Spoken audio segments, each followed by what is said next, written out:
Good evening and welcome to News Channel 8. I'm Jerome Agee, and here's some of the top stories we have for you tonight. Former CEO Rodney Miller is back in jail.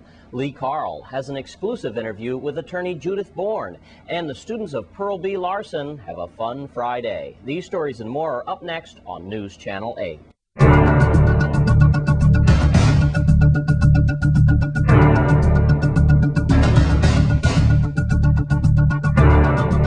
In our top story tonight, former Schneider Hospital CEO Rodney Miller is back in jail.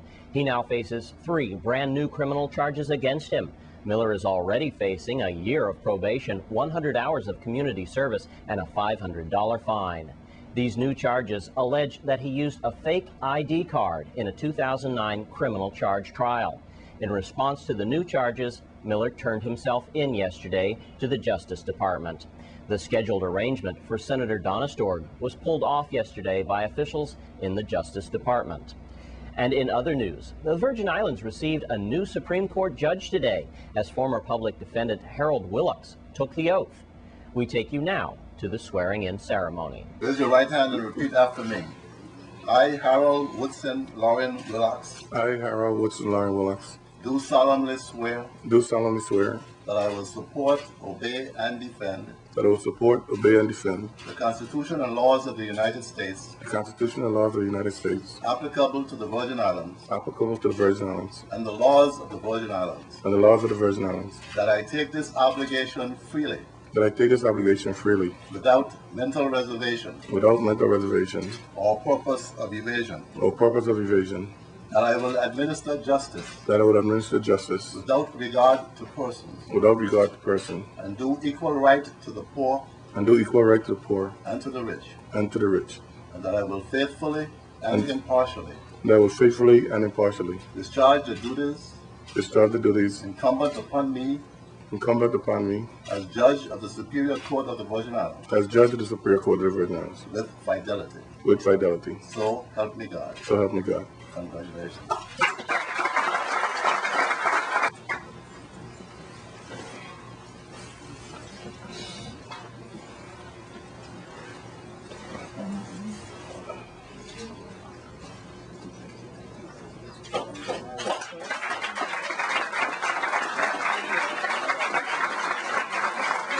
I got to know Harold Willocks, not because I went before him as in the legal defender's office, not because I had to go to court, but because I enjoyed reading his books. I enjoyed reading The Umbilical Cord and learning about our history and our future. So when the time came to decide who do you appoint to be a judge, I thought very strongly of Harold Willocks, a teacher, an author, a prosecutor, a defender, a husband, a father, and a camp counselor. To say that you learn so much from the judges, and I think in terms of the judiciary, there's not much respect, or not enough respect, it's given. I think we have one of the best judiciaries in the nation.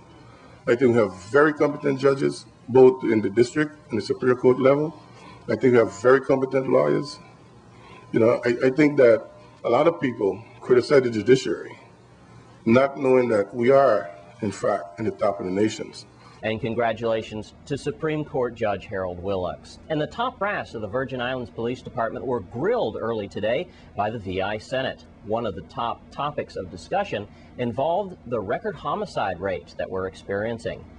Let's take a look. Working with the governor in terms of addressing our concerns with the federal authorities and also the importation of guns and drugs into our community. The gang legislation, again, we're hoping that comes to the forefront in short order so that we can start to address those issues of the graffitis and the bandanas and the colors that's being displayed by our kids, and try to eradicate that from this community. We have Carnival that's coming up in the next month here in the St. Thomas district. Again, there's a number of initiatives that's being planned to ensure that we have a very good and safe Carnival. We have purchased additional barricades so that we could make sure that people stay beyond the line, so that we could have a good showing of our parades and what we have to offer. And we're asking for the community's cooperation. Certainly, a lot of times, these very same people are the ones that's coming onto the streets. They're misbehaving. They're improperly parking their vehicle and creating further contention for police officers. So we're asking for their cooperation as they go out and do their duties. Traffic can be hectic. We're asking, for people to be a little bit patient and understand that with Carnival and these festivities that moods are high. We have an influx of additional people on our island, and we have to be mindful of the other person. All right, the police department will continue to do what we need to do in terms of getting out there and patrol our streets.